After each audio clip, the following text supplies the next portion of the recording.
We just wanted to share some incredible news from our visit, but also we are hoping to be able to share more videos and photos on Sunday, the 10th of November, after our service. So we're thinking of doing a presentation about 1 o'clock after the service and possibly introduce you to some very nice, tasty food as well.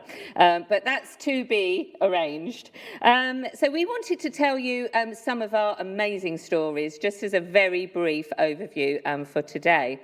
The first picture is a picture of Lois. Now, some of you from who have been following Global Challenge, who know about some of our very special people that we've been supporting, might remember that Lois was diagnosed with breast cancer round about 2020. And obviously being a very difficult time as well with the pandemic, Lois actually was able to have some treatment. She was able to have follow-up chemotherapy, and we met her 2 weeks ago today, actually, and she is in remission from her cancer. So she wanted to thank God for that, but also to thank everybody at Queen's Road and through GC who have supported her through her treatment. She is well. She looks incredible, as you can see there. We quickly grabbed a snapshot of her so that you could see how well she is.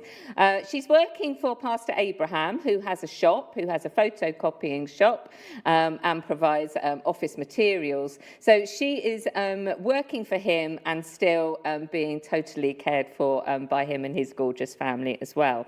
So that was amazing news. Then we also met, the following day actually, we met Rose.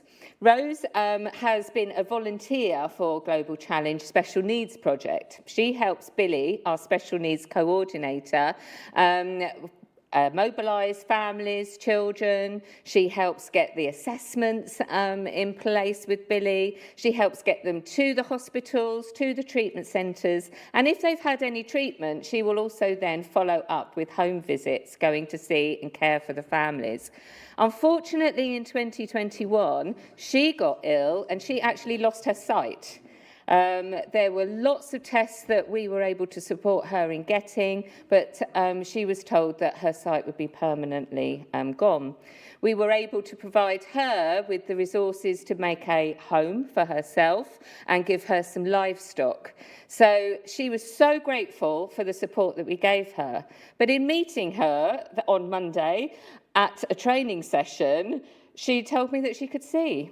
She was reading, she was writing at my training session, writing my notes meticulously, and then she was just giving us hugs and thanks and praising God for her miracle healing of her sight. So we again wanted to share that incredible bit of news with you, and she continues to support the most needy families in their village.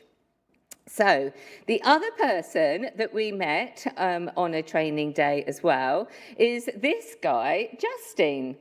Justin is now a director of his own school in one of the sub-counties in Gweri. So he met us on the training session that we were leading and was very grateful for the training and said how much that would help him in recognising and supporting children with special needs in his school. And he then told us that not only was he the nephew of Possiano, one of our volunteers, he also was a child from Crossroads School, and how much he valued the support, the education that he had, the amazing teachers that we have just seen in a photo about Crossroads School. That's Deborah, Lillian, Titus, and the previous head as well. How, what a difference they made to his lives. He went on to go to be a teaching assistant himself as a result of that schooling, and he didn't quite make his teacher training, but he is now a director of his own school, employing teachers to be able to teach the most needy in Gweri. So 3 amazing stories that we just felt that you might be encouraged by, as indeed we were on the trip. Thanks very much. Great stories. Great